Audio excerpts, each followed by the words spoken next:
Hello everyone on YouTube and associated platforms. I'm here today with another climate denialist because, I've been racking those up. It's all part of my attempt to become the most reprehensible commentator on YouTube. And so, at least in the eyes of those who think they're my enemies. Anyways, I'm talking to Dr. Judith Curry today, very accomplished scientist. She's an American climatologist with a Bachelor in Science degree in geography. She earned that at Northern Illinois University, and a geophysical sciences PhD from the University of Chicago. Curry is the Professor Emerita and former chair of the School of Earth and Atmospheric Sciences at the Georgia Institute of Technology. She's had an accomplished career working with NASA, the US government, and numerous academic institutions in the field of climate change. A real scientist with 190 publications. Curry advocates, so reprehensibly, for a non-alarmist approach, acknowledging Earth's rising temperature with a grain of salt. The grain being in-field research and a refusal to shut the doors of science to those with contrary views and findings. In 2017, Dr. Curry retired from her position at the Georgia Institute of Technology, citing the poisonous nature of the scientific discussion around man-made climate change as a key factor. Curry co-founded and acts as president of the Climate Forecast Applications Network, a private company, which seeks to translate cutting-edge weather and climate research into tenable forecast products. Insurance companies, financial institutions rely on Dr. Curry to provide them with information that can guide them with regard to their future financial decision-making. She's a controversial figure on the climate front, being somewhat of a contrarian in regard to the hypothetical scientific consensus on the climate apocalypse front. So the first thing I'd like to ask you, Dr. Curry, is if you would walk people through your professional qualifications and to let everyone know why it is that you might be regarded as a credible commentator on such issues. Okay, well, I received my PhD in 1982 in geophysical sciences from the University of Chicago. And I spent my entire career in academia with jobs at the University of Wisconsin-Madison, Purdue University, Penn State University, University of Colorado Boulder, and most recently at the Georgia Institute of Technology. And at Georgia Tech, I served as chair of the School of Earth and Atmospheric Sciences for 13 years. I've written several books and published about 190 journal articles. I'm a fellow of several major professional societies, have received some recognition for my research. I left my university position in 2017. I felt it was too constraining. I wanted to do a broader range of things, and I had started a company about 10 years before. It was a startup under Georgia Tech's Venture Lab program, and so then I started devoting full time to it after I left academia. I inadvertently stepped into the limelight on the global warming issue in 2005. If you recall, at the time of Hurricane Katrina, which devastated New Orleans, I and my co-authors had a paper that was published in the journal Science 2 weeks after Katrina hit. And we had found that the percentage of Category 4 and 5 hurricanes had doubled in recent decades. Okay, and so this was met with rather explosive media attention, and this was, the first time, that I did TV interviews or anything like that, and it was a very antagonistic debate. People were coming at us from all sides. Of course, the enviro advocacy groups thought, I was the greatest thing since sliced bread, but there were a lot of people on the other side of the debate, thought I was absolutely evil. So for the first time, I started, giving a lot of public lectures, and And people would invariably ask me questions that were, outside of my expertise or knowledge. Everyone was asking about the hockey stick, for example, or what's going on with the sun, and all these kind of things. I figure, oh my gosh, I really need to just step out beyond my personal areas of expertise and try to understand a lot more of this, so which I did. And eventually, the hurricane and global warming issues settled down a little bit. And then a few years later, ClimateGate struck. This was in November of 2009 with the unauthorized release of emails from the University of East Anglia. It was a very big scandal at the time. IPCC authors hiding the decline, Mike's nature trick, all this kind of stuff, and it was hugely important politically, and it's believed to have derailed the Waxman-Markey bill that was, making progress, towards being passed, and this just pretty much derailed it.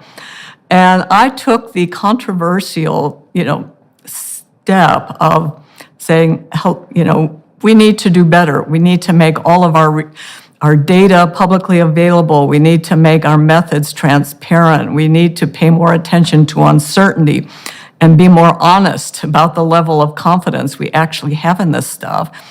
And we also need to pay attention to skeptics, and treat them with respect and, pay attention to their arguments and refute them if they're serious.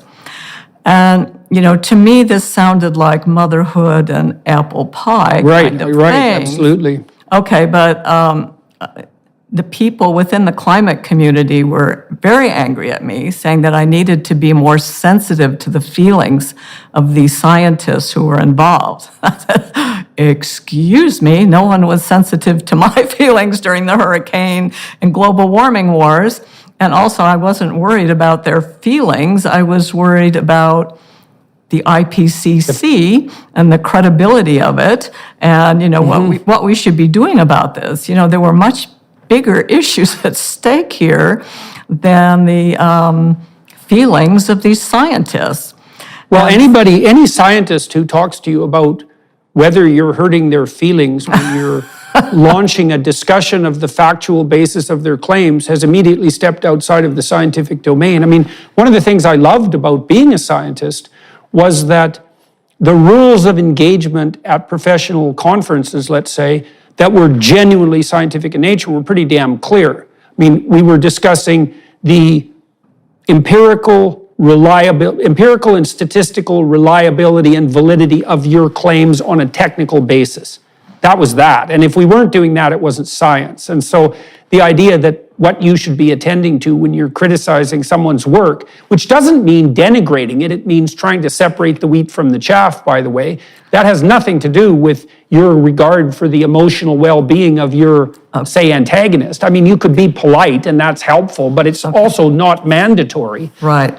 Well, there's a subtlety here, because I was not so much criticizing the substance of the science, but the behavior of the scientists that I felt violated the norms of science in terms of, everybody, universalism, everybody should, have a chance or a shot, at the data. We should listen to skeptics, and we should try to keep politics out of our science to the extent that we can.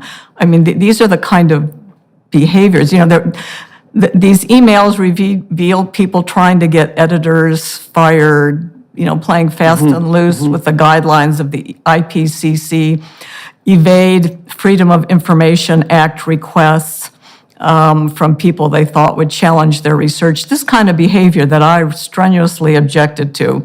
And I thought that we should not defend and we should call out. So I was not challenging the substance of anybody's science.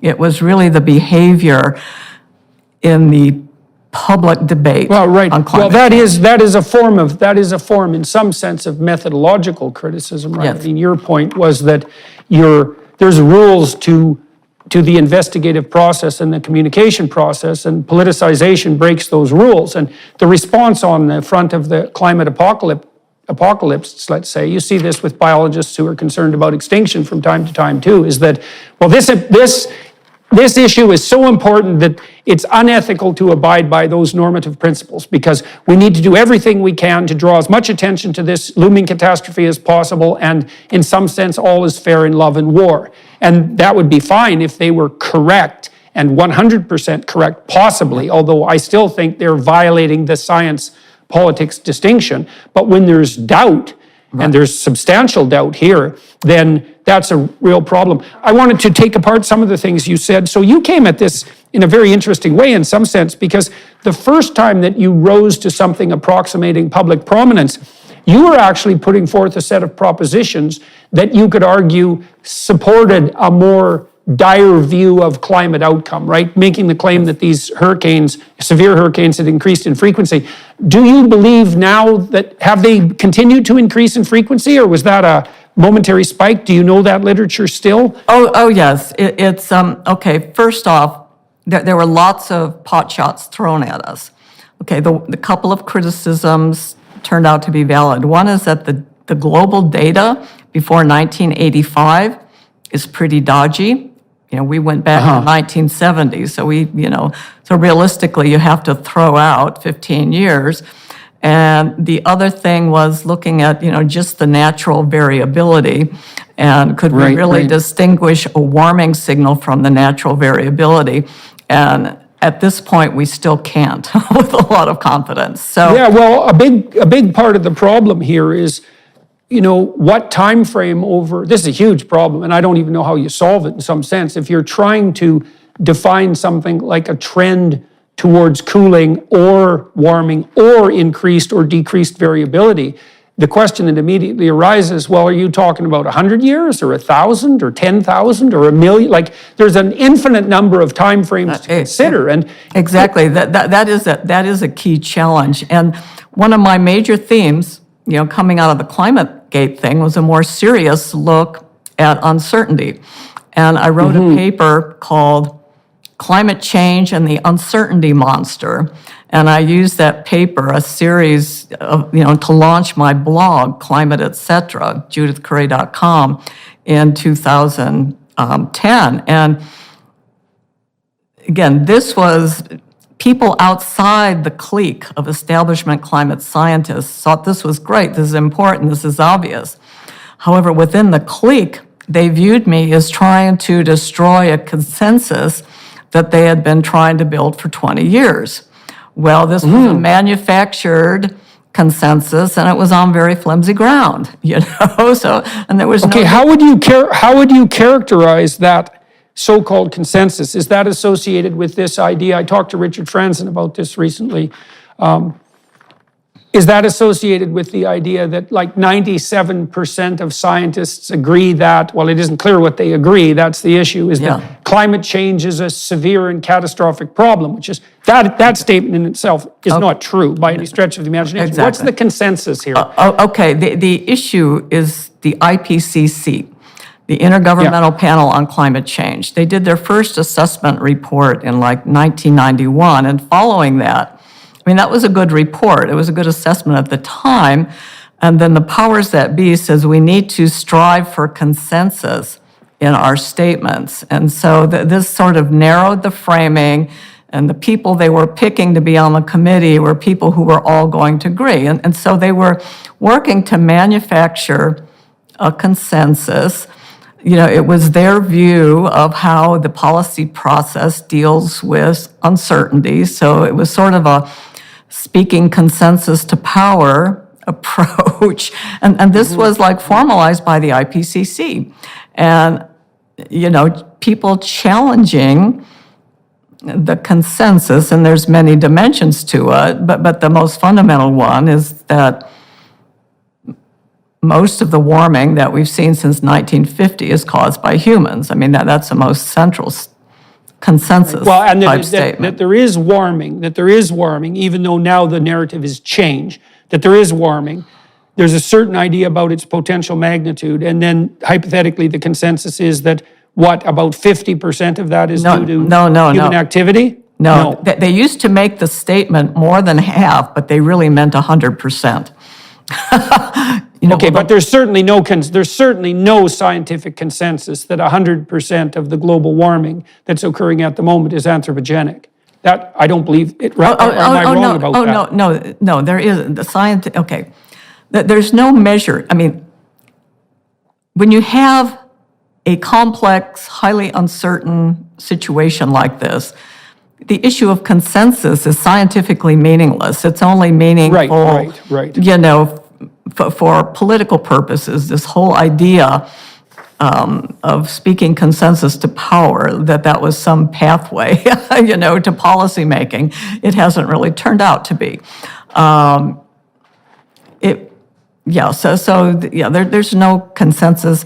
The most well, it's also a preposterous claim scientifically, because the way science works is that a great scientist is the first person who challenges the consensus. That's kind of how you define a great scientist. And one of the things that's so wonderful about science is that it can reveal when the universal consensus is wrong.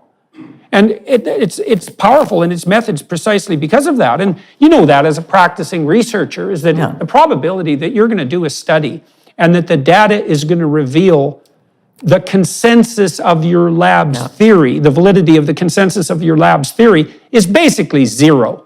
Something unexpected is going to crop up when you actually test your idea against reality itself. Okay. So the idea that science is consensus-based is wrong. It's wrong. Well, okay. It's amazing that the idea got anywhere. Okay, look at the social factors in play. Okay, there was a big drive by the UN, to deal with dangerous anthropogenic climate change. Again, this was a 1992 treaty before we even had any evidence of human-caused warming at all.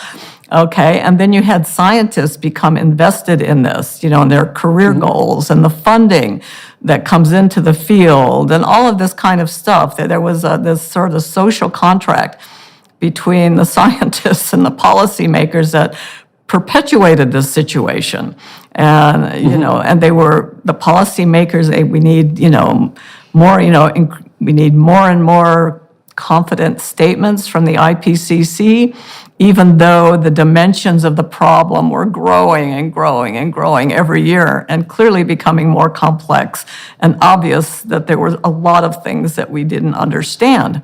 But there was this drive, Well, it's not as if the IPCC documents themselves are even that radical. I mean, my understanding of the IPCC documents is that the projection is something like 1 to 2 degrees of further warming, with some increase in variability, especially in the polar regions, and a small degree of sea level rise.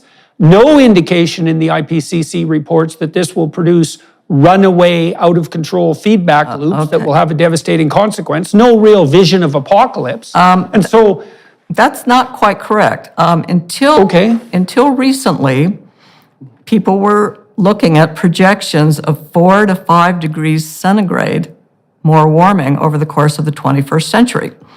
Okay, the issue was wildly ridiculous emissions projections, which are now believed to be implausible. The more recent IPCC assessment report with more plausible emissions scenarios is looking at more 2 to 3 degrees centigrade of warming. And we've already had 1 degree, so it's an additional 1 to 2 degrees centigrade of warming that people expect based on the climate models. So they were pretty alarming up until recently, because everyone was focused on this extreme emissions scenario, which is now widely accepted as implausible, if not impossible. So there was a lot of alarm, and all the, when you talk about all the projections of extreme weather events, and we won't be able to grow wine in California, and crazy projections of sea level rise, all these projections were tied to that extreme emissions scenario. And it's taken the community a long time to reject it. In fact, this extreme emissions scenario was still the most widely used in the sixth assessment report, which was published only like 2 years ago. So, I mean, this is still pervasive, these excessively alarming projections of what could happen in the 21st century, mostly driven by implausible to impossible emission scenario, but also driven by climate models that are running too hot. Okay, let's go into that a bit. So I talked to Richard Lindzen about a week ago about the problems with models. He said, for example, that the models are based on cells, let's say, so those would be, the whole Earth can't be modeled, so you have to oversimplify it, you have to clump it into chunks, and the chunks are about 70 miles wide. They can't really model cloud activity very well. There's a lot of error in relationship to projecting and forecasting the effect of water vapor.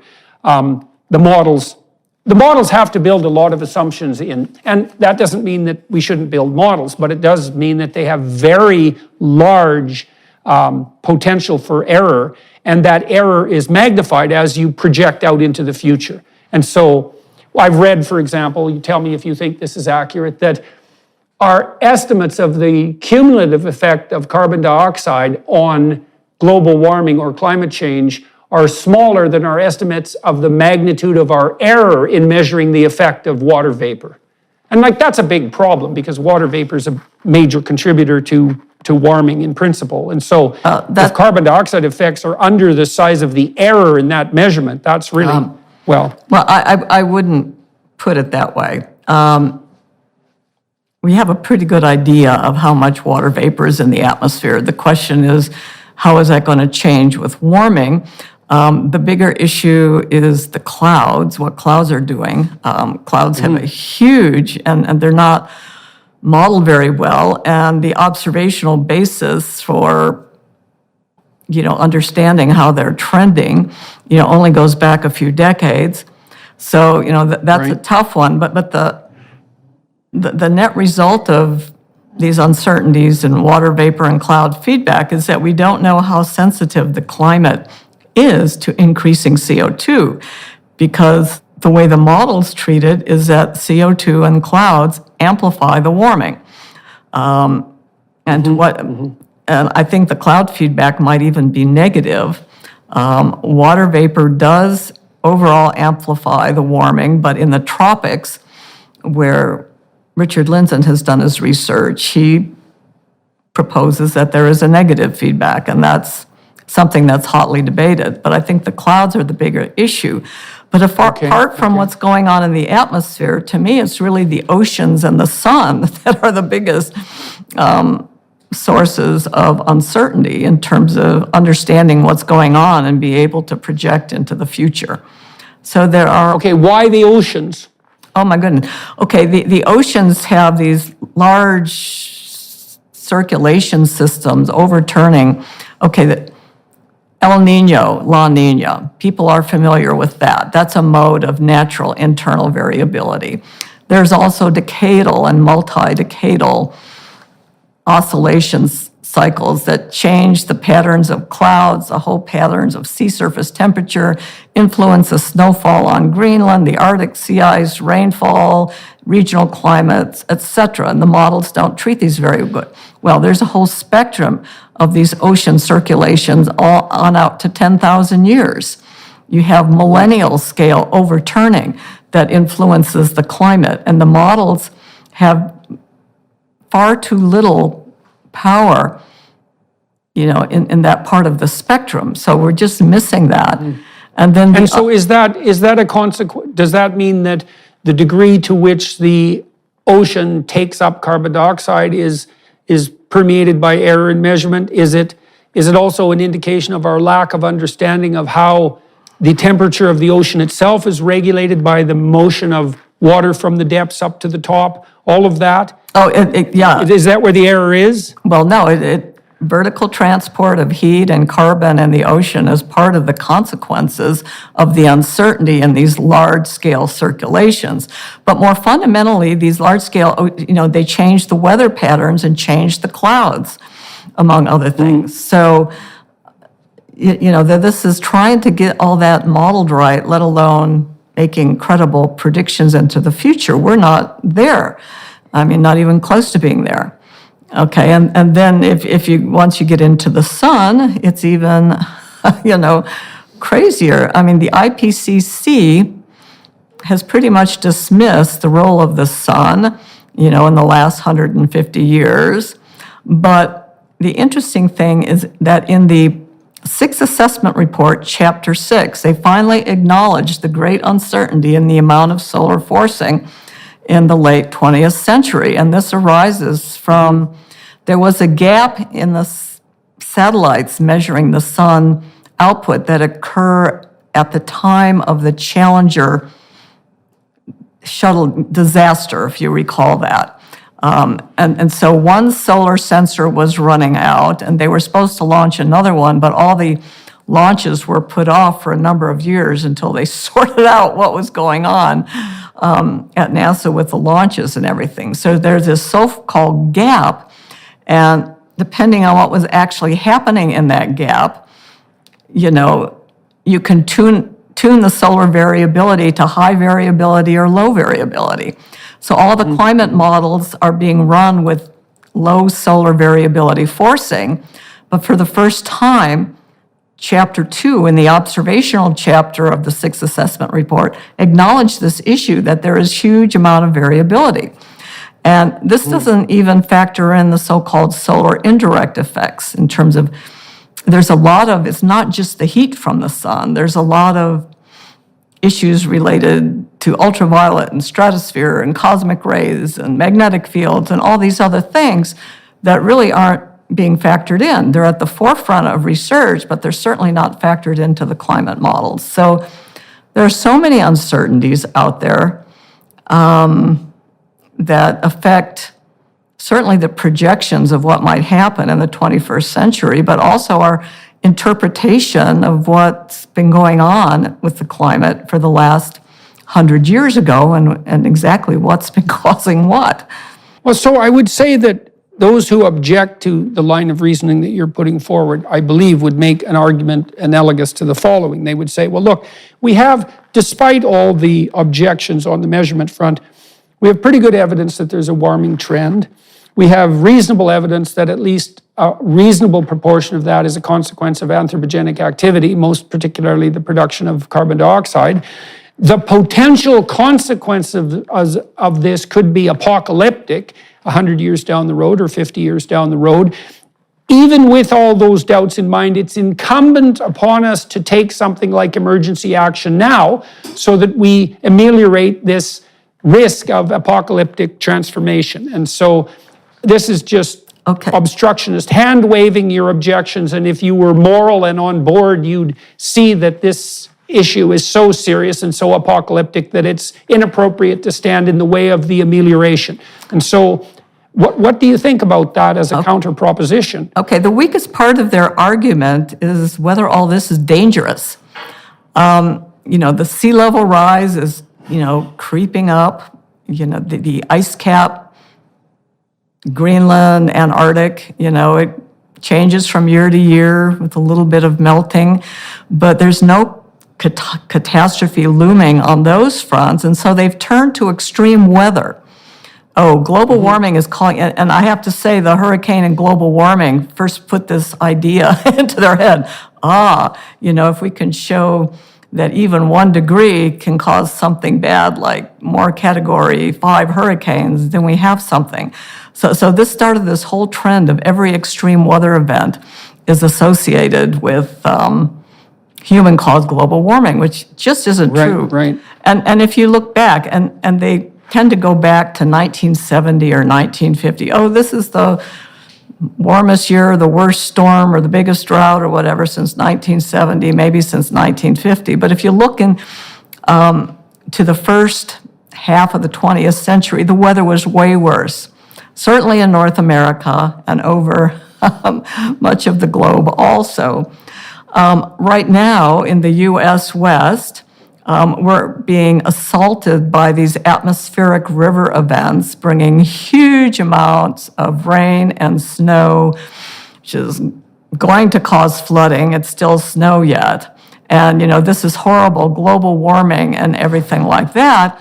But if you go back to the winter of 1861 and 1862, 15 inches of rain fell in central California over a period of a couple of months, which huge floods over a very widespread area that lasted for absolute months. Okay, and paleoclimate evidence showed that these tend to happen about every 200 years or so, where you have this massive accumulation of these atmospheric rivers. So this is nothing at all unusual. So if you look back into the historical record, or better yet, the paleoclimate record, invariably you will find worse weather events. So that's part of the time frame problem, right? Is like, well, over what span do you evaluate these events before you draw your conclusions? And right. But you can't. So do you believe that any of the tipping point hypotheses? Franzen told me something interesting. This was kind of a technical proposition. He said that in complex systems with many degrees of freedom on the entropy front, so many ways they can potentially react, the probability of a tipping point positive feedback loop, like the runaway global warming or something like that, the melting of the Greenland ice caps because we hit a tipping point, said in complex systems that have multiple potential outcomes, that kind of all or none tipping point is unlikely. You get that more likely in a simple system that's characterized by the probability of radical state change, like water freezing, for example. And so I thought that I can't evaluate that argument. It's outside of my domain of scientific competence, but it struck me as an interesting idea. Well, to some extent, it's true. There is one sort of tipping point that we could encounter, and if this does happen, I would expect that human-caused global warming would play only a small part, and this is the West Antarctic ice sheet, which is an unstable ice sheet. So if you took the ice sheet away, the continent would actually be underwater. But what it is, you have this huge ice sheet that sits on the continent, and part of it's above water, okay, and it has an overhang. And and this is just a dynamically unstable situation, and it moves fairly fast. Underneath this ice sheet are lots of inactive volcanoes, even the occasional active volcano. So if these volcanoes became active and we had, a greater heat source under this, combined with sea level rise and a little bit of global warming, this could accelerate. And on the time scale of, 3 or 4 centuries, we could see this collapse, which could lead to a substantial sea level rise. So that's the one kind of, if we saw that happening, are there engineering ways of dealing with it? I don't know, but it was something that would be a slow process. But that's the only one of the so-called tipping points that I see could happen, because, if there's going to be some solid Earth, if the Earth wants to have an earthquake or a big volcanic eruption, there aren't a lot of, negative feedbacks in the Earth system to prevent that. So to me, that's the one bad thing that could happen, but it would take centuries. But the other ones, I don't see it. So what do you think, when you look at the IPCC reports now and you look 50 years ahead or 100 years ahead, what would you regard as a credible representation of the so-called climate science? What do you accept the new IPCC prognostications, or do you think the models are so error-ridden that even the hypothesis of 1 to 2 degrees warming isn't reliable enough, even though it's the best we have? Well, the interesting thing is that the IPCC's Sixth Assessment Report, Working Group 1, they also sort of rejected the climate models to some extent. They were guided by them in their projections, but they also, defined a plausible range of climate sensitivity and looked at the projections from there. So even the IPCC is stepping back from the global climate models as being useful for projections. And people are going to these climate emulators, these simple climate models well, for this amount of warming, run it through a damage model or an economic assessment model or something like that. So people are really stepping back from these big global climate models, and it's about time. And one of the innovations that I've been undertaking in my projection work, and this is what I do for clients of my company, Climate Forecast Applications Network, is that I look at it. I don't just look at the IPCC scenarios, and I choose the low-end ones because I think those are more credible. But I also look at scenarios of what the ocean circulations could be doing, scenarios of volcanic eruptions, and solar variation scenarios, and try to put forward a broader range of what we might be looking at.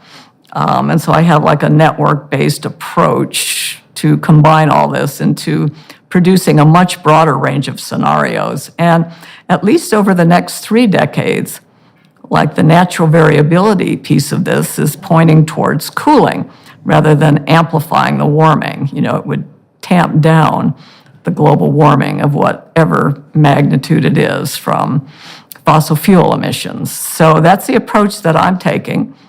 Okay, so let's go into that a bit.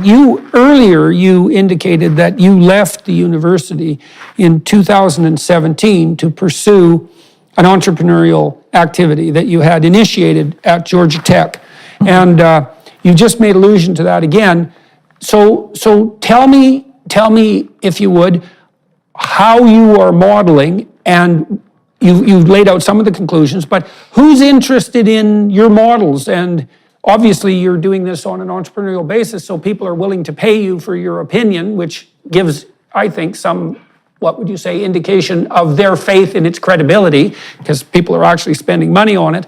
Like, how are your models different than the models that are more broadly publicized, let's say, and who is it that is paying you to produce these models? Why is there interest in that, and why are they doing it? Okay, well, insurance companies, financial institutions have an interest in Atlantic hurricanes. What are we looking at over the next 3 decades in terms of Atlantic hurricane activity?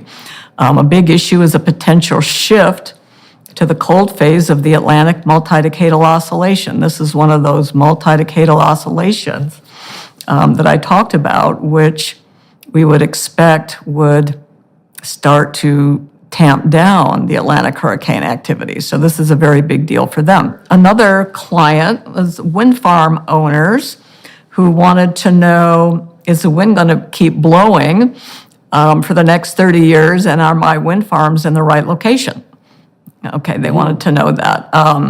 Some electric utilities want to know, what could we be looking at in terms of like how frequent these really bad situations could be, for renewable power, like a massive cold air outbreak that lasts for weeks, the wind doesn't blow, and it's wintertime and there's no sun. How bad can it get, and how frequently might these occur? So these are some of the things that I've been looking at. And also people interested in sea level rise projections, in their particular location, looking at scenarios of what their location. A lot of interest from people in Florida, San Francisco, along the Atlantic coast. What could we be looking at? Yeah, we see that those projections from the IPCC, which of those should we believe? But we already know that, how are the ocean circulation patterns going to influence their local sea level rise? What kind of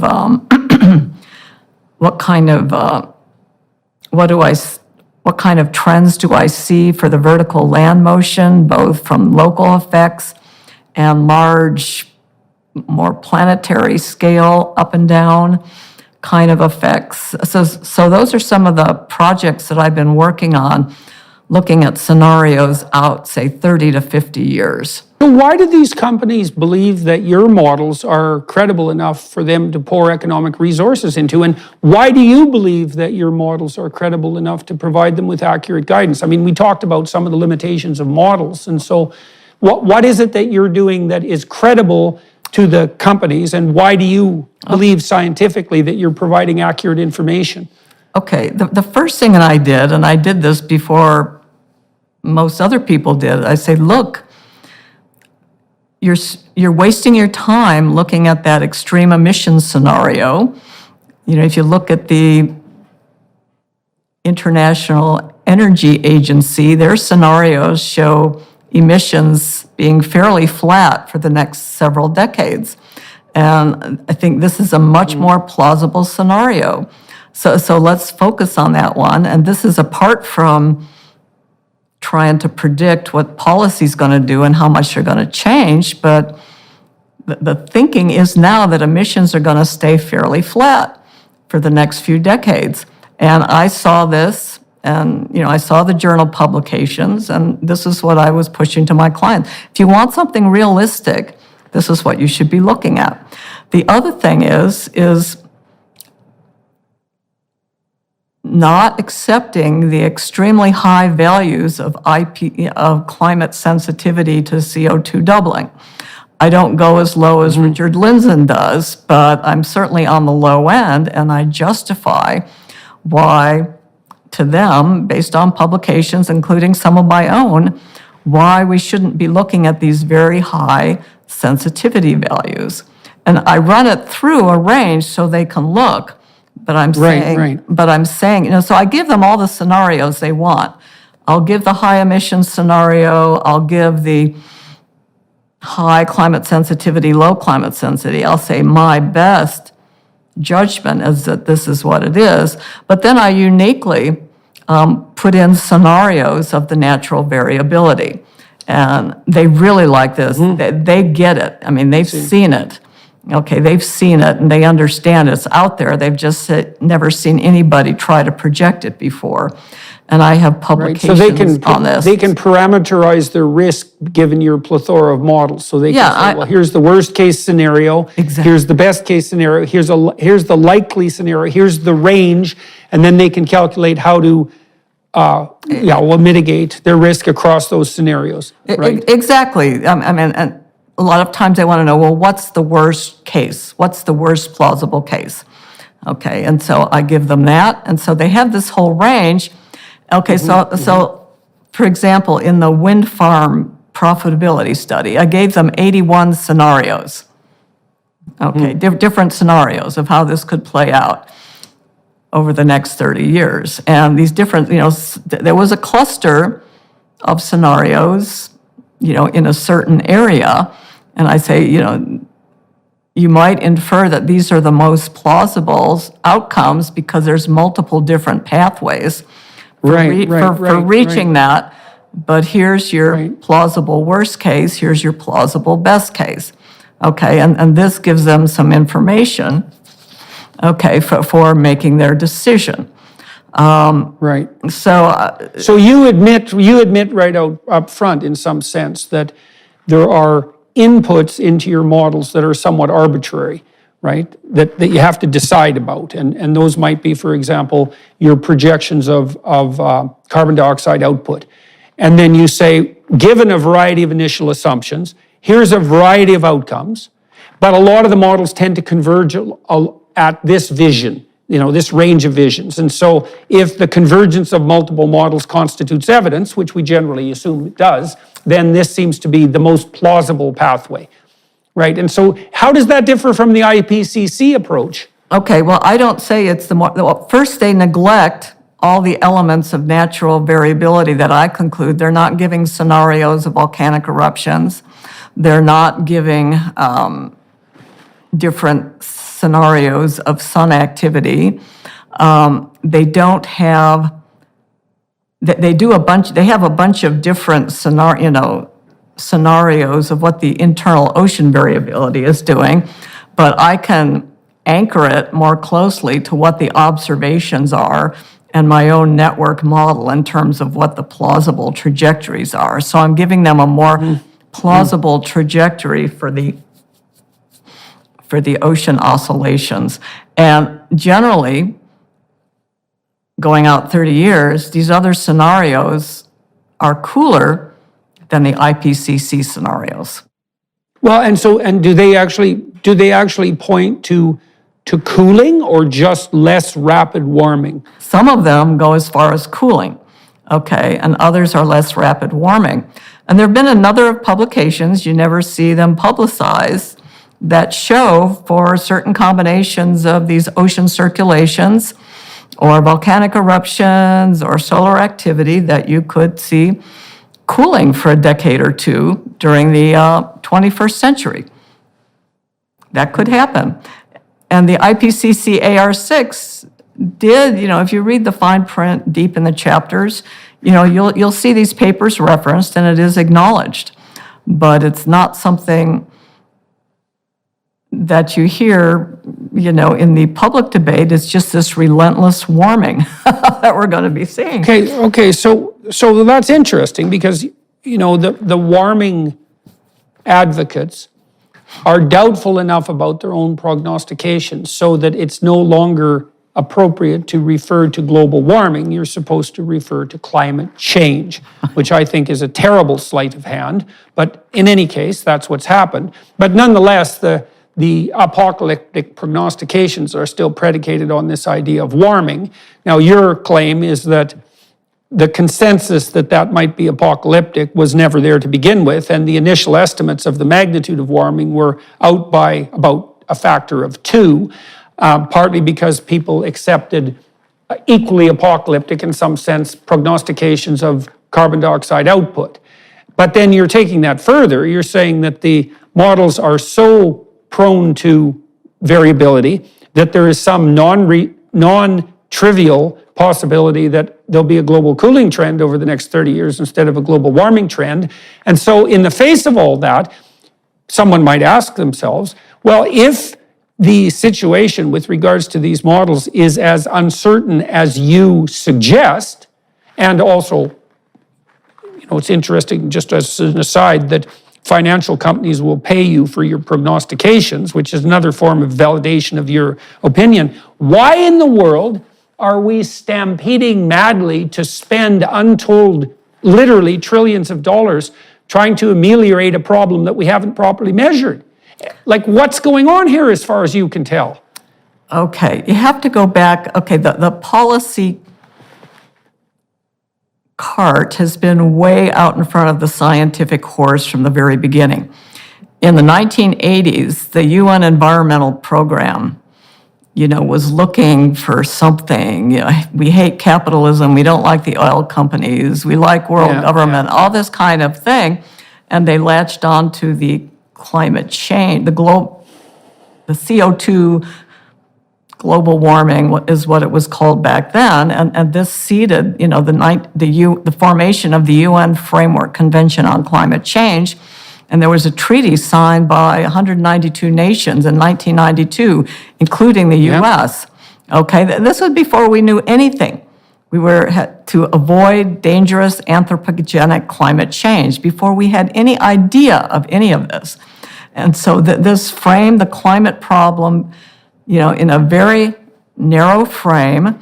All of climate is now caused by CO2, and by definition, warming is dangerous. Why was that such an attractive political hypothesis? Like, why did politicians decide that in the absence of this, stringently produced scientific evidence, that the proper place for the world's political community to focus was on the cardinal danger of global warming that was anthropogenically produced? Like, what the hell is going on there? Especially because it's so expensive.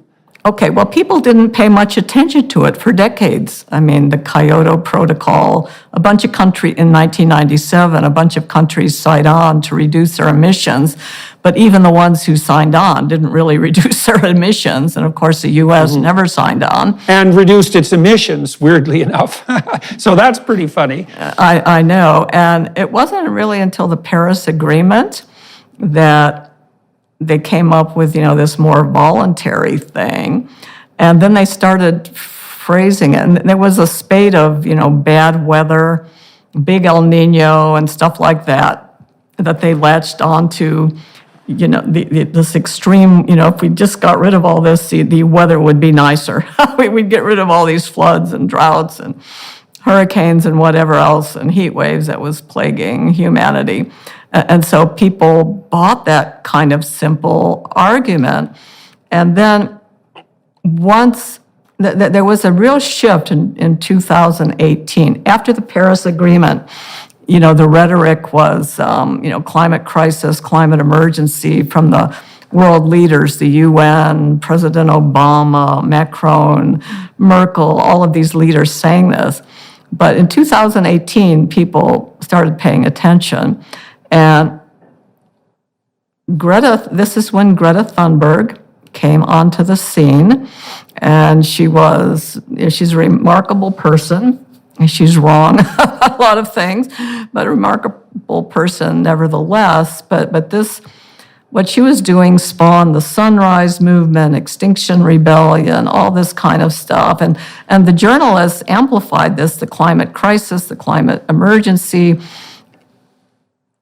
10 years ago, climate change was like really a fringe topic at journals. Now major media outlets have a climate desk, I have a whole team of journalists, and there's huge money going into things like Carbon Brief, things that focus specifically on climate change. And so it's just exploded.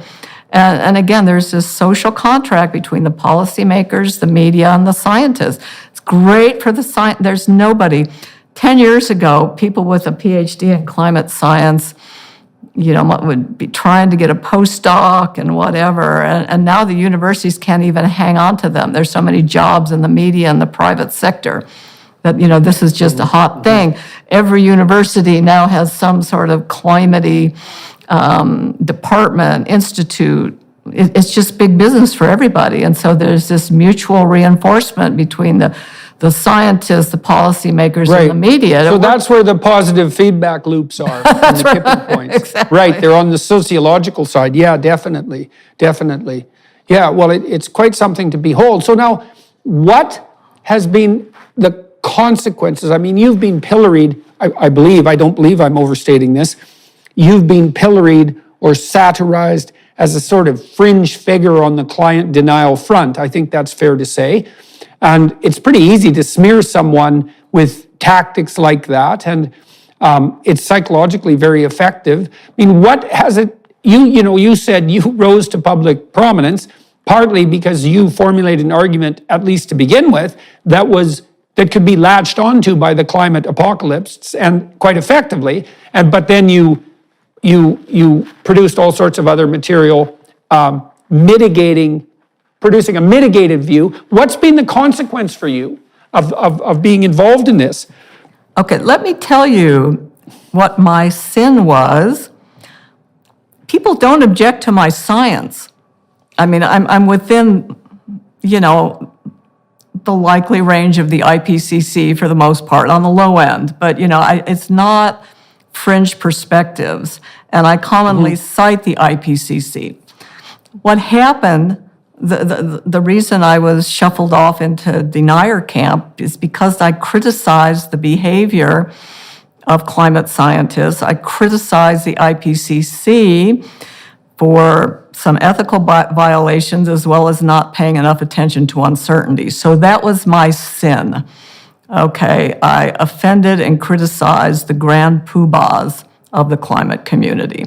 And then I was very quick, and most importantly, in 2011, I criticized Michael Mann's hockey stick on my blog. And then he started calling me a denier, and that was really the beginning of the end. So my sin... Yeah, so let's talk about that terminology for a second, just so everybody knows. So this is quite the rhetorical move on the part of the climate purveyors of apocalyptic doom. And so we already established in our society, broadly speaking in the West, that to object to the idea that the Holocaust was a historical reality puts you outside the pale of normative and reasonable political discussion. And so you can be a Holocaust denier, and if you are such a creature, then you're lumped in with the Nazis and put on the shelf for no further contact, right? You've entered the realm of the reprehensible. Now, one of the most effective rhetorical moves of the people who were making a great living or putting themselves forward morally as climate apocalyptic doomsayers was to target people who objected to their views with terminology that was derived directly from that rhetorical move. So now if you're a climate change denier, the connotation is you occupy the same category morally as people who refuse to believe on the grounds of their appalling anti-Semitism and their blind historical ignorance that the Holocaust was a historical reality. And so in some sense, there's no real difference between labeling someone a climate change denier and labeling them a Nazi enabler. And the rhetorical move was designed precisely to produce that outcome. And so I'm not a big fan of that kind of rhetorical move. And let's talk about Michael Mann for a second too now, because a lot of people listening and watching, they're not going to know what that hockey stick graph was, and they don't know what cardinal role the scandal around that graph has produced in the discussion. So do you want to walk through the hockey stick graph a little bit? Okay, if you go back to 2001, this was the release of the third assessment report from the IPCC. And Sir John Houghton, who was the head of the IPCC, was giving the press release. And the backdrop behind him was this image, a curve that looked like a hockey stick, which was meant to portray that, you know, the climate was very stable for the last 1,000 years, and all of a sudden you've got this big uptick, you know, that is caused by humans. Okay, and this was based on the work of Michael Mann, who was a recent PhD. This was his postdoc work.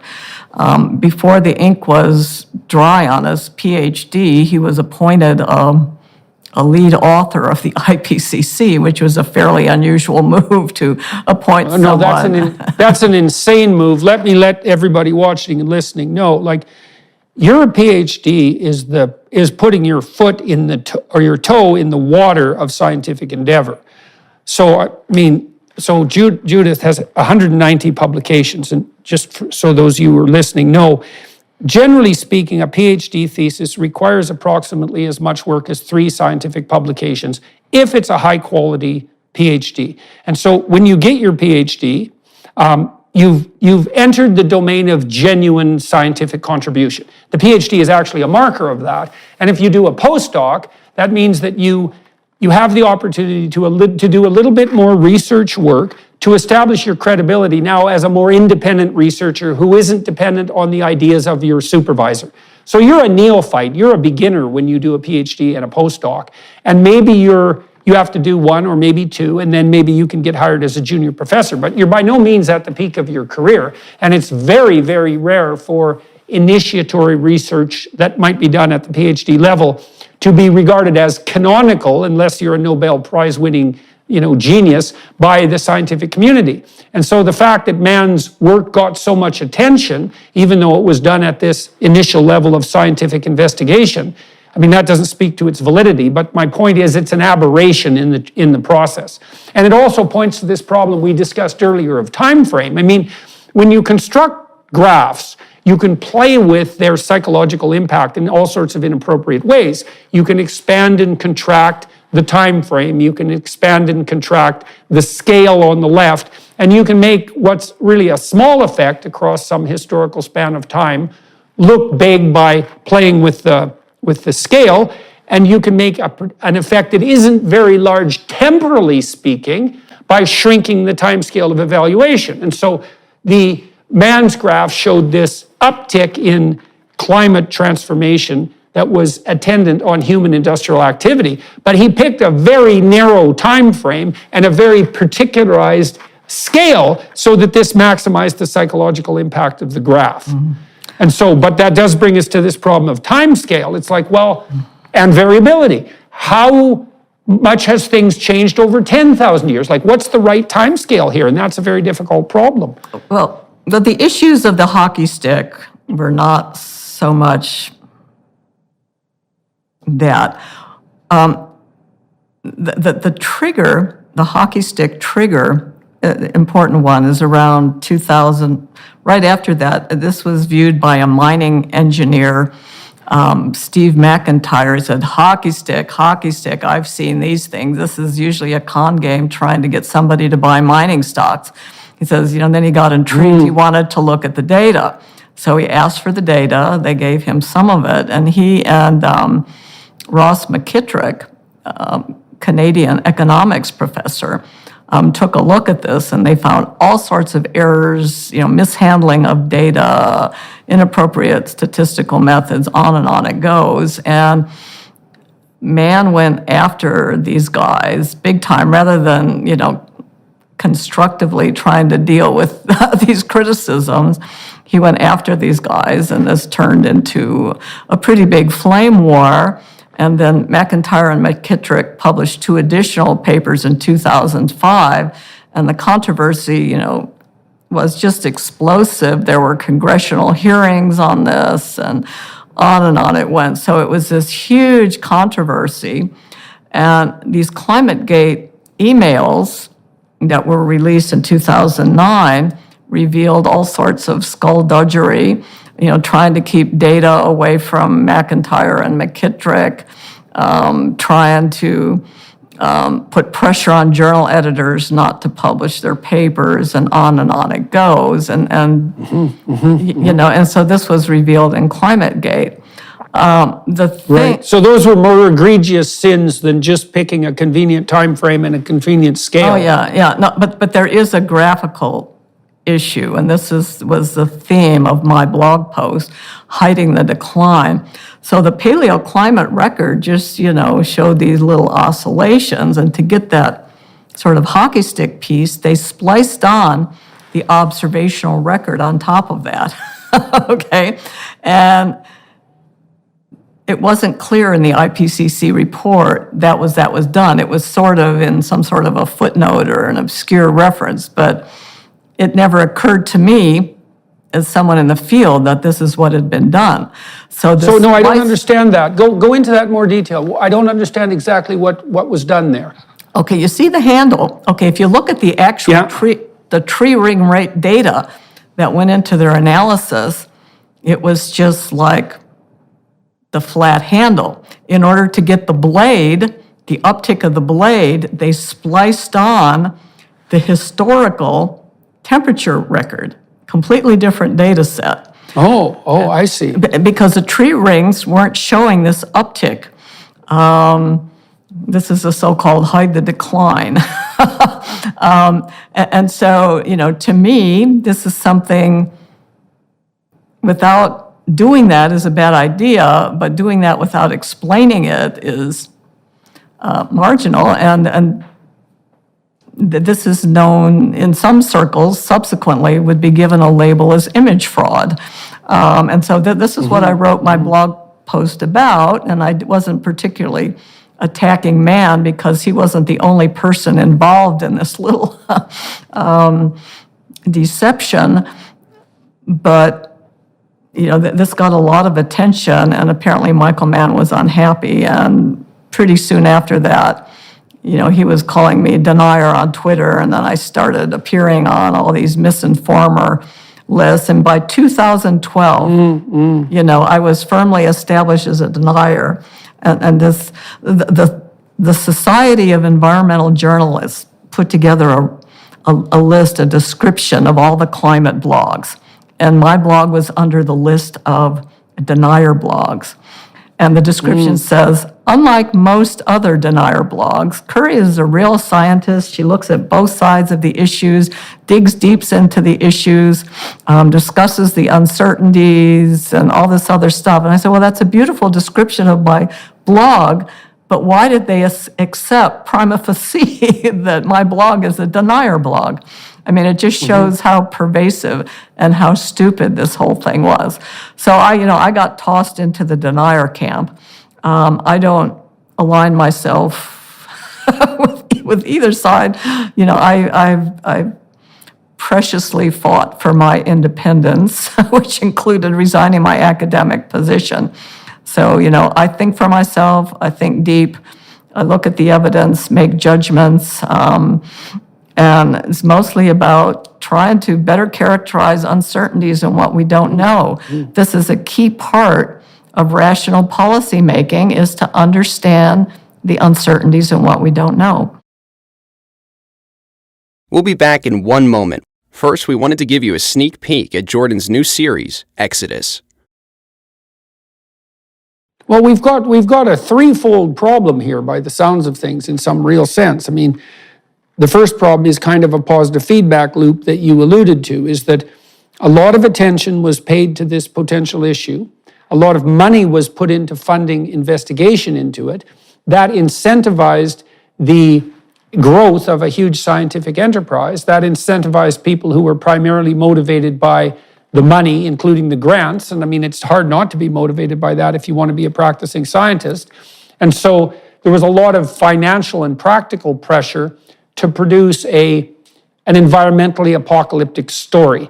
And then you can imagine that's amplified by the fact that reporting that there's no problem on the climate front is not something that's going to produce an attention-grabbing headline, especially in the era of declining attention being paid to legacy media outlets. And so we know perfectly well that human beings are much more sensitive to negative information, comparatively speaking, than to positive information, and that you can attract attention with a story of gloom and threat much more effectively than one that states there's no story here at all or something positive.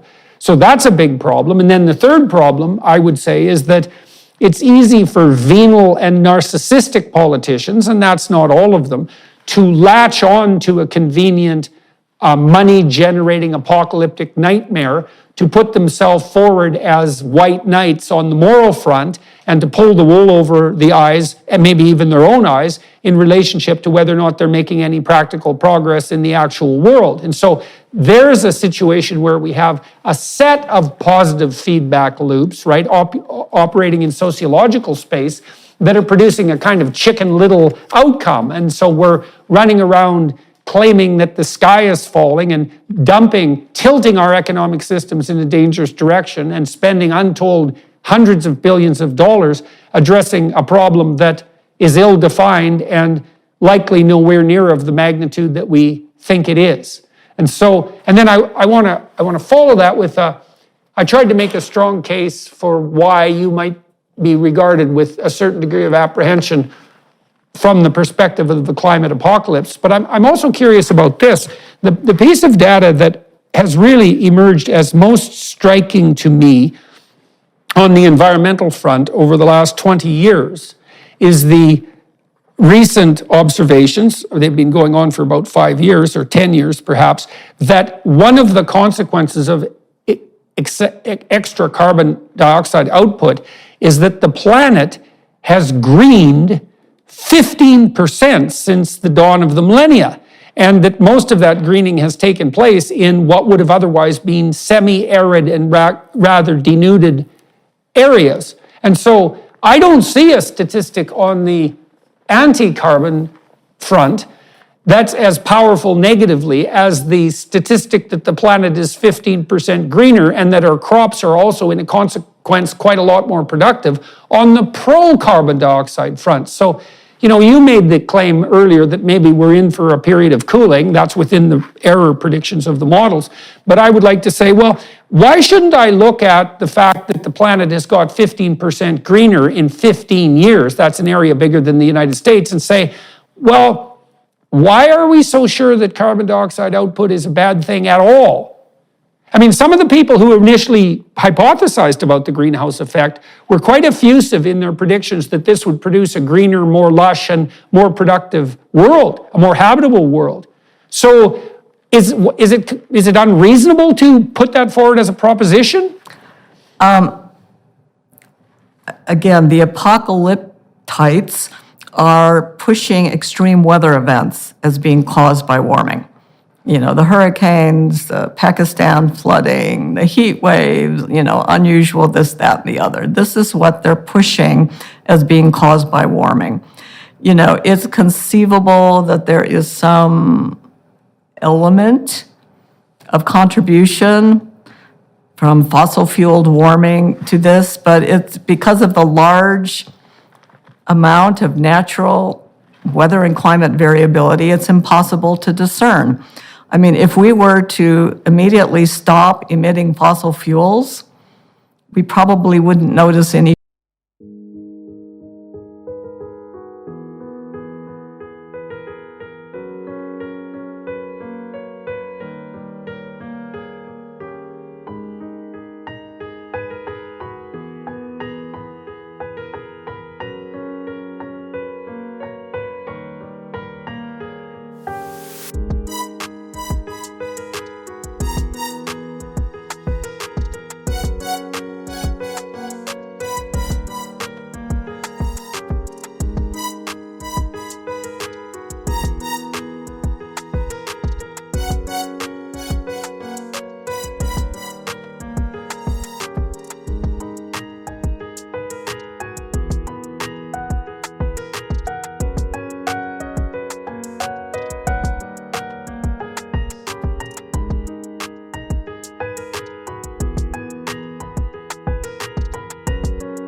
change in the weather, throughout the rest of the 21st century. So this is the key error in logic that people have been made. Well, I mean, it's not an error in logic. It's a very effective selling point for the alarmists, but people have bought it. And people have weather amnesia. I mean, if you just look back to the 50s, to the 1950s, to the 1930s or whatever, the weather was much worse, certainly in North America. So it's just something that doesn't make sense. Does that mean we should just keep amping up the fossil fuel emissions? No, we just really don't quite understand the consequences of this, but neither does it imply that we should urgently reduce emissions and disrupt the global energy systems that will make people less well off and more vulnerable to whatever extreme weather and climate events might happen to occur. So we're hurting ourselves. We're not doing much in the way of reducing emissions anyways, and we're just making ourselves less prosperous and more vulnerable to extreme weather events. Well, okay, so there's two consequences of that, I would say. The first is, if we do make people less well off by making energy much more expensive, by restricting fossil fuel use, like unreasonably, let's say, or by not pursuing nuclear power, for example, as an alternative, the major consequence of that will be that a lot of poor people who are right on the edge, and there's lots of them, are poorer than they need to be and will be, off the edge. And the consequence of that is, as you already pointed out, that if anything untoward does happen on the weather front, they're going to be much more vulnerable to that. Distinguishing between infrastructure inadequacy and weather catastrophe is very, very difficult. Even when Katrina hit New Orleans, you could say that it was a natural disaster, but you could also say it was an abject failure of planning because the Army Corps of Engineer dikes were only designed to withstand a 1-in-100-year storm, whereas when the Dutch built dikes, they designed them to withstand a 1-in-10,000-year storm. So whether that was a natural disaster or a consequence of human foolishness is not precisely obvious.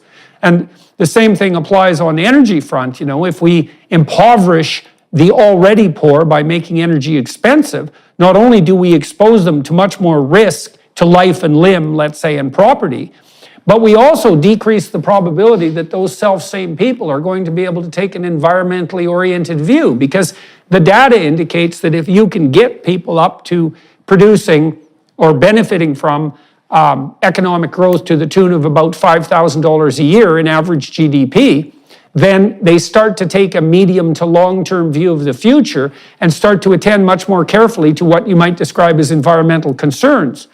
So panicking about climate in the way that we're doing, if the consequence is to raise energy prices and impoverish people, looks like it's going to kill more people, first, because they'll be more vulnerable, and second, that it's going to deliver us far fewer people who are capable of taking the kind of medium to long-term view of sustainability that would be actually beneficial to producing a more livable planet.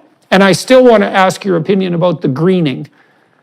The greening's happening. I think it's attributed mostly to carbon dioxide, but also more rainfall and warmer temperatures. Help. So the greening is definitely a benefit.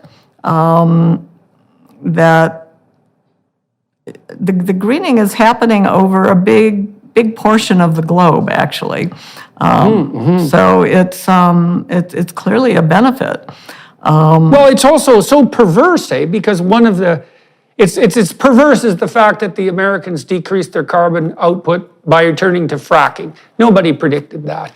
But here we have a situation where not only is the planet not getting browner and drier, which was the apocalyptic vision, but many of the areas that were really brown and dry, like the southern edge of the Sahara Desert, are actually seeing the ingress of vegetation in a manner that's, unprecedented even up to 15 years ago.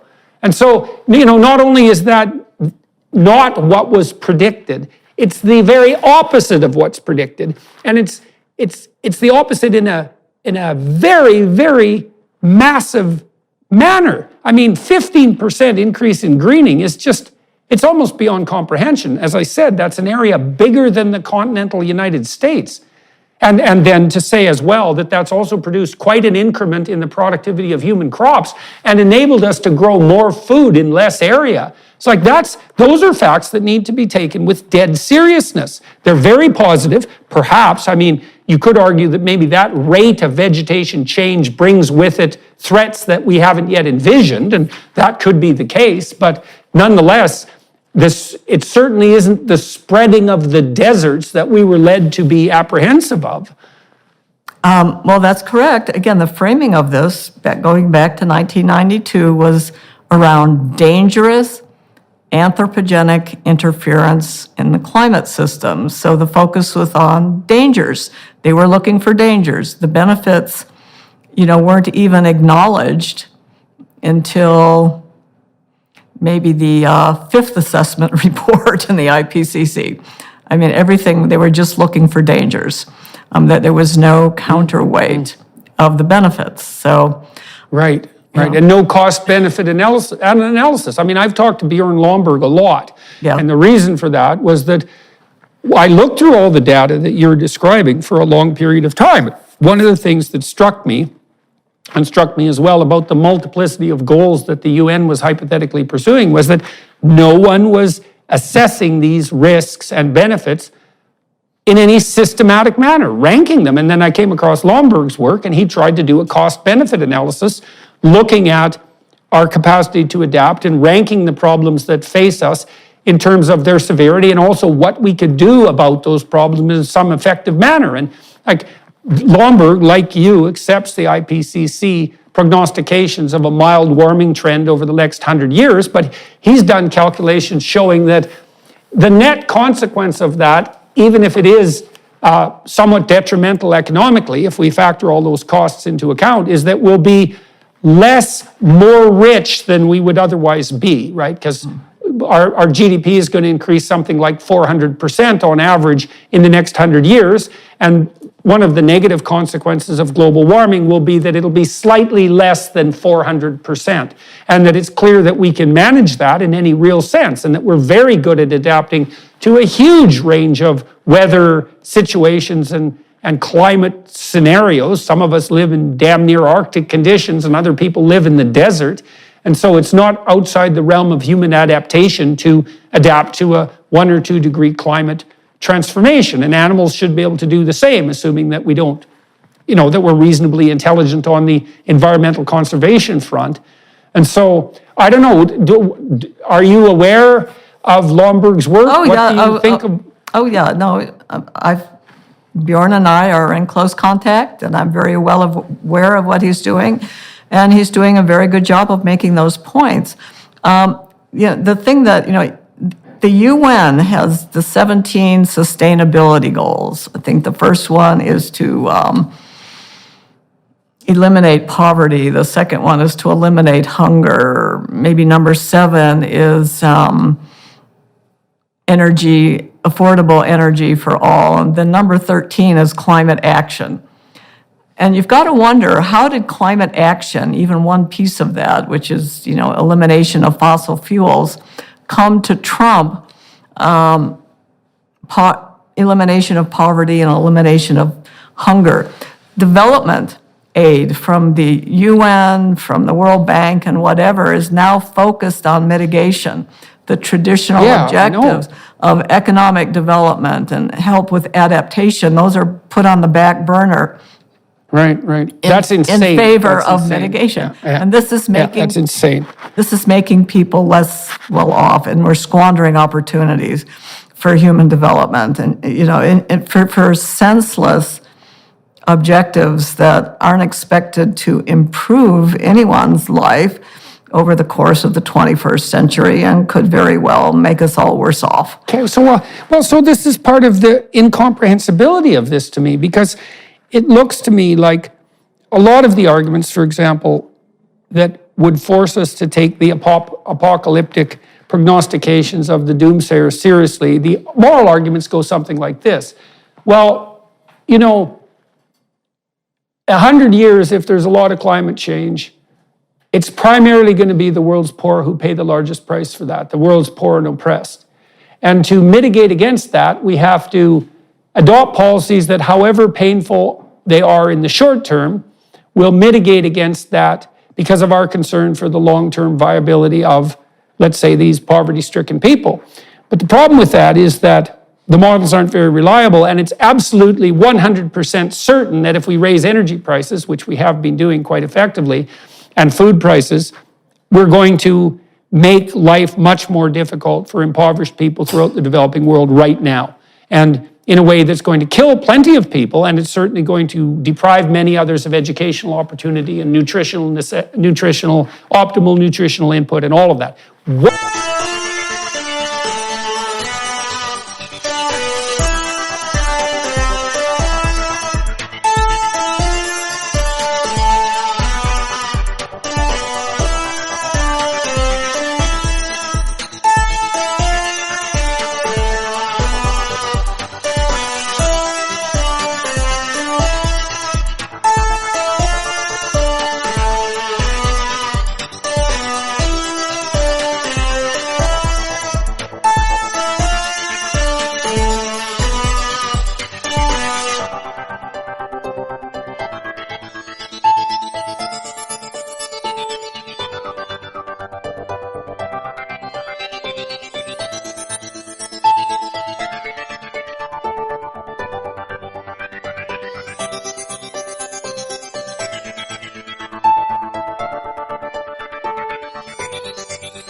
100% certain that's going to occur. But the moral aspect is, well, we shouldn't be doing things that would endanger those people who are oppressed and poor. But the policies we're pursuing do precisely that. So I'm still left with this complete incapacity to understand how this can possibly be the case. I don't get it, because there's lots of other things we could be doing. Well, leaders in Africa are quite outspoken. They're on the front lines of being the victims of all this. They refer to green colonialism, energy apartheid, that they're facing over this global warming policies. Right. And they can't get loans from development banks to build. They have plenty of natural gas, coal, a lot of fossil fuel resources in Africa. They can't get loans to build their own power plants. The only thing that they're able to do is sell their fuel to Europe.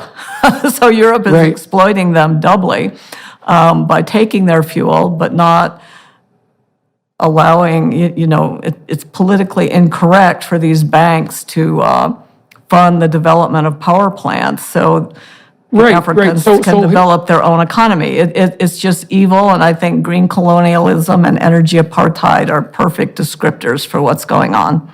Well, it leaves me open-mouthed in amazement that we in the developed world, with our functional economies and our high level of luxury and security, can say to the developing world, well, we've got it pretty good here, and we're probably willing to cut back a little bit, but you guys down there in the developing countries, you should be pretty damn careful about your carbon output, because, we've only got one planet, and so it isn't really obvious that any of you should have the same kind of benefits that we have. The planet can't sustain that level of luxury and security, and so we're just not going to let you have any money. We're not going to help you develop your economy so that you can benefit from the same industrial revolution that has enabled us to educate our children and to have plenty to eat and to be warm in the winter and cool in the summer. And then what's even more preposterous is it's the very people who are constantly clamoring about the oppressive nature of Western culture who are foisting this very story on these developed countries. Yeah, the irony is that even if the African nations were given, the carbon credits or whatever and allowed to develop to where they want to be and where anyone expects them to be, at most they would be emitting like 5 or 6% of global emissions. And this is for like 1 billion people in the population. So we're not talking about a lot of extra emissions to allow them to develop. I mean, it just makes absolutely no sense. And it's evil. It's absolutely evil. Yeah. That's how it looks to me too. Well, I'm glad to hear that you regard Lomborg as a credible absolutely. Commentator on such things. Well, I've looked across a wide variety of political and scientific thinkers over a 20-year period, trying to identify people that I believe to be credible on the interface between economic development and energy and environmental management. And I like Schellenberger. I think Alec Epstein has some interesting things to say. I like Marion Tupy. There's the English, what's his name? Richard Toll? Matt Ridley. I think Matt Ridley is good. Yeah. And so, but of all those people, I think Lomborg has done the most credible job. And he's also been given a damn rough ride in the media. I mean, he's doing pretty well now, I think, promoting his message, which is it's such a lovely, what he lays out is such a lovely scenario, because he shows how much good we could do in the world, especially with regard to the amelioration of absolute poverty and the provision of education, at such a tiny fraction of the amounts of money that are being devoted to this insane, prevention of a non-existent climate apocalypse. And I've been doing everything I can, for whatever it's worth, to draw attention to his work. But, the fact that he's been pilloried, like you've been pilloried, makes it, there's always a question lurking in the back of my mind. It's sort of like, where there's smoke, there's fire. If people are constantly being attacked for their views on moral grounds, maybe there's something to that. But I haven't been able to find that in my analysis of your work or Franzen's. I certainly have seen none of that whatsoever in relationship to Lomborg. So the mystery still remains for me. Okay, they went after Lomborg early on, 2003, whatever, following his book, The Skeptical Environmentalist. And the issue was that he didn't regard, the reduction of fossil fuel emissions as the be-all and end-all. That there were more important things to do. And for that, he got labeled, that was a very dangerous perspective, because they were just so set on this one particular policy. For reasons, for poorly justified reasons, and for reasons that became harder to justify as time went on. And they're still stuck on this. And it just defies logic, and it's going to cause a lot of damage in the world. It defies logic unless your primary goal is easy moral virtue. So imagine, the problem with Lomborg's work, fundamentally, and this is the problem with marketing it too, is that he offers a multivariate and multi-dimensional analysis of the problems besetting the world. He says, we don't just have one problem, climate apocalypse, we have 100 problems, and then we have the problem of how to rank order these problems, and then we have the problem of generating actual solutions and assessing them. And that actually requires a lot of cognitive effort, to walk through those. But if you're a climate apocalypse, you can reduce the entire panoply of human problems to one problem, and then you can put yourself forward as a moral person by just saying, I'm definitely concerned about the fate of the planet, and that's all anybody reasonable should be concerned about, and because I'm concerned in that manner, I'm a fully credible and reputationally remarkable person. And that's part of the psychological proclivity that is behind this. Okay, and so everything bad that happens, someone finds a path to blame it on climate change. Okay, and the media amplifies it. And this gives politicians an easy out. So rather than dealing with their real problems,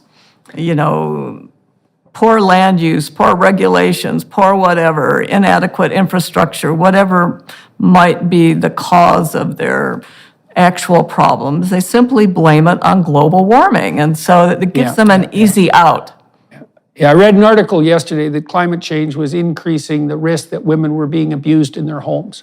And that was just a classic example, And I mean, you could make the case that whatever produces economic instability is going to raise the rates of abuse. But to link it directly to climate change is a really egregious example of exactly the kind of thing that you're describing. All right, well, look, we're out of time on this segment. I'm going to talk to Dr. Curry for an additional half an hour on the Daily Wire Plus platform. For those of you who are watching and listening, you might be interested in that, where I'm going to talk about the development of her interest in her scientific endeavors and in her entrepreneurial endeavors as well. Hello, everyone. I would encourage you to continue listening to my